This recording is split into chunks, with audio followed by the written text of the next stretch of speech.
दोस्तों आज की इस वीडियो में हम बात करने जा रहे हैं कि पेशाब करते वक्त कभी कभी आपको बहुत ज्यादा जलन महसूस होता होगा। कभी कभी ऐसा भी देखने को मिलता है कि पेशाब में बहुत ज्यादा बदबू या फिर दर्द के साथ साथ आपको खून भी आना शुरू हो जाता है। ऐसे में जो मरीज होता है इन चीजों को देख करके इन प्रक्रियाओं से गुजरने के बाद बहुत ज्यादा घबरा जाता है। उसे समझ में नहीं आता, उसके मन में तरह तरह की कल्पनाएं अपना शुरू हो जाती है कि मुझको कौन सा रोग हो गया होगा, मुझको कैंसर हो गया है क्या, पेशाब करते हुए खून क्यों आ रहा है, क्या इसके पीछे कारण होगा। और वो इसी सब झंझावट में पड़ने के बाद बहुत ज्यादा डिप्रेस महसूस करता है। तो इस वीडियो के माध्यम से मैं आपको आज पूरा डिटेल बताने जा रहा हूं कि अगर पेशाब करते वक्त अगर आपको जलन हो रहा है, दर्द हो रहा है, खून भी आने लगा है, तब आपको क्या क्या समस्याएं हो सकती हैं। और इसमें घबराइए मत, कोई भी ऐसी समस्या नहीं है जिसकी वजह से आपके जान पे या आपको बहुत ज्यादा परेशानी हो सकता है। तो बने रहे इस वीडियो में। उससे पहले मैं आपसे रिक्वेस्ट करूंगा कि इस वीडियो को पूरा जरूर देखें। अब दोस्तों इसमें क्या होता है कि हमारे जो शरीर है उसके अंदर अलग अलग प्रकार के बैक्टीरिया आ जाते हैं। कभी कभी स्ट्रेप्टोकोकस है, गोनोकोकस है, ये सब बैक्टीरिया आ जाते हैं। वो हमारे जो यूनिट ट्रैक्ट होता है उसके अंदर इन्फेक्शन वगैरह करना शुरू कर देते हैं। जैसे ही हमारे यूनिट ट्रैक्ट के अंदर यूटीआई में इन्फेक्शन होना शुरू हो जाता है तो पेशाब करते हुए हम लोग को जलन होना, दर्द होना शुरू हो जाता है। इसको मेडिकल टर्म में हम लोग डिसयूरिया कहते हैं। पेशाब करते हुए जब ब्लड आने लगता है तो हम लोग उसको हीमोटूरिया कहते हैं।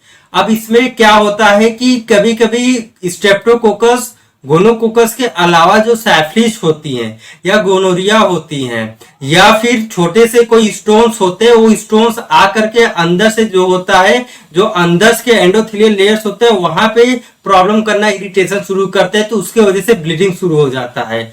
कभी कभी अंदर पॉलिप्स या फिर अल्सर्स भी बन जाते हैं। हमारी जो पतली पतली यूरेटर्स गई रहती हैं, पाइप नुमा नलियां गई रहती है, जो हमारे किडनी को और हमारा जो ये ब्लैडर होता है मूत्राशय जिसको कहते हैं, मूत्र की थैली जो होती है, उसको आपस में, ये आपका किडनी हो गया, नीचे बीच से एक पाइप होता है, ये इसको आके कनेक्ट करता है। तो उस पाइप के अंदर भी कभी कभी प्रॉब्लम आ जाती है।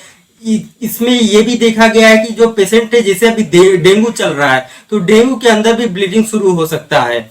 लेकिन अगर डेंगू के अंदर ब्लीडिंग शुरू हो रहा है और उसमें प्लेटलेट काउंट बहुत ज्यादा घट रहा है तो एक ये मेडिकल इमरजेंसी हो सकती है।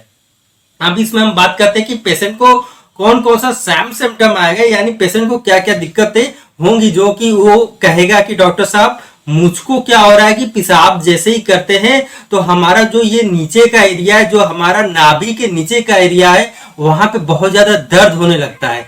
दर्द के साथ ऐठन के साथ है पेशाब होना शुरू हो जाता है, उसको हम लोग डिसयूरिया कहते हैं। कभी कभी ऐसा भी होता है, पेशेंट हमसे कहता है कि सर पेशाब जो है बहुत ज्यादा जलन हो रहा है, बहुत ज्यादा अंदर से लग रहा है कि बहुत ज्यादा बर्निंग सेंसेशन हो रहा है, बर्निंग न्यूट्रिशन हो रहा है, ऐसा महसूस होता है। और वो ये जो प्रक्रिया होती है इसकी वजह से बहुत ज्यादा डिस्कम्फर्ट फील होता है, वो पेशेंट जल्दी पेशाब करना भी नहीं चाहता है। कुछ एडवांस केस में हम लोग देखते हैं कि इसमें एप्सिस वगैरह बन जाते हैं। एप्सिस क्या होते हैं कि अंदर से एक छोटे से फोड़े नुमा बन जाते हैं। अगर आप मेल है तो प्रोस्टेट अंदर है, प्रोस्टेट के अंदर एप्सिस हो सकता है या प्रोस्टेट के अंदर सूजन आ जाता है, तब भी उसका दर्द है हम लोग को महसूस होने लगता है। तो पेशेंट ये सोचता है कि कहीं हम लोग को पेशाब की वजह से दर्द हो रहा है या फिर कोई और कारण हो सकता है, तो इसमें प्रोस्टेट भी एक कारण हो सकता है।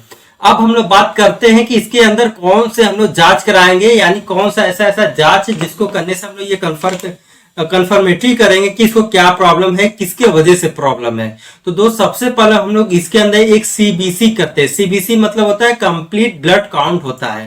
सीबीसी के अंदर हम लोग है हीमोग्लोबिन का लेवल भी देखते हैं कि अगर अधिक खून है निकल गया है तो हीमोग्लोबिन का लेवल कितना है, न्यूट्रोफिल्स वगैरह है, लिम्फोसाइट्स है, ये सब हम लोग देखते हैं। उसके वजह से हम लोग देखते हैं कि पेशेंट को इन्फेक्शन लेवल कितना है, ईएसआर भी करा लेते हैं। उसके साथ में हम लोग एक है अल्ट्रासाउंड करवाते हैं, प्रोस्टेट का भी अल्ट्रासाउंड कराते हैं अगर पेशेंट को, मेल पेशेंट है और उसको ये सब प्रॉब्लम आ रही है। अल्ट्रासाउंड के साथ हम लोग पेल्विक और एब्डोमेन का भी अल्ट्रासाउंड कराते हैं। एब्डोमेन का इसलिए करवाते हैं क्योंकि कभी कभी किडनी के अंदर है इकोलाई बैक्टीरिया वगैरह होते हैं, इन्फेक्शन बहुत ज्यादा कर देते हैं। तो किडनी की जो प्रॉब्लम होती है वो आपकी यूनि ब्लैडर तक आ जाती है। तो किडनी की प्रॉब्लम है, उसको हम लोग देखने के लिए, उसको जांच करने के लिए हम लोग अल्ट्रासाउंड जो है एब्डोमेन का भी कराते हैं, उससे यूरेटर का भी हो जाता है। और भी ज्यादा हम लोग डिटेल देखने के लिए है पेल्विक एब्डोमेन, ये सब का सीटी स्कैन या एमआरआई भी करा सकते हैं।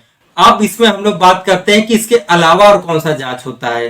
तो कभी कभी हम लोग है यूरेट्रोस्कोपी कराते हैं। यूरेट्रोस्कोपी हम लोग एडवांस कंडीशन में कराते हैं। इसमें ये होता है कि कभी कभी आपके नलियों के अंदर छोटे छोटे जो पत्थर है, स्टोन्स होते वो बन जाते हैं, तो उस स्टोन्स को हम लोग बाहर निकालने का भी इससे काम करने का प्रयास करते हैं, और उसको है हम लोग देखने का भी प्रयास करते हैं। अगर अंदर अल्सर हो रहा है या ट्यूमर हो रहा है या फिर अंदर और भी कैंसर जैसा कुछ फॉर्मेशन हो रहा है, तो उसके लिए भी हम लोग इसको करवाते हैं। इसमें हम लोग कभी अगर किडनी के अंदर स्टोन्स वगैरह है तो स्टोन्स को हम लोग ठीक करते हैं। अब हम लोग इसमें बात करने जा रहे हैं कि इसका हम लोग मैनेजमेंट कैसे करते हैं, यानी कौन सा इलाज होता है। तो दोस्त देखिए, इसके अंदर है हम लोग नाइट्रोफिरोटोनिन वगैरह है, इसका इस्तेमाल करते हैं। सिफेक्समी होता है, टेट्रासाइक्लिन्स होते हैं, बहुत से अलग अलग प्रकार के एंटीबायोटिक्स होते हैं। हम लोग कभी ब्लड कल्चर करा के देखते हैं कि कौन सा है रेजिस्टेंस हुआ है, कौन सा नहीं है। कभी कभी सिप्रोफ्लॉक्सासिन है, मेट्रोनिडाजोल, ये सब भी काम करता है। कभी कभी बहुत से पेशेंट में ये सब काम नहीं करता, उनमें ये सब रेजिस्टेंस हो जाते हैं। अब इसके अंदर हम लोग है आईवी वगैरह का भी इस्तेमाल करते हैं, यानी सेफ्ट्रिएक्सोन है, एमकासिन है, ये सब का भी इस्तेमाल हम लोग कर सकते हैं। इसमें हम लोग सुबह शाम पेशेंट को इंजेक्शन के माध्यम से है उसको एंटीबायोटिक से देते हैं, टैबलेट्स वगैरह देते हैं। ये जो दवाइयां होती हैं ये लगभग 7 दिन, कभी कभी 15 दिन, और बहुत एक्सट्रीम अगर क्रोनिक है तब 1 महीने तक भी आपको इस्तेमाल करना होता है।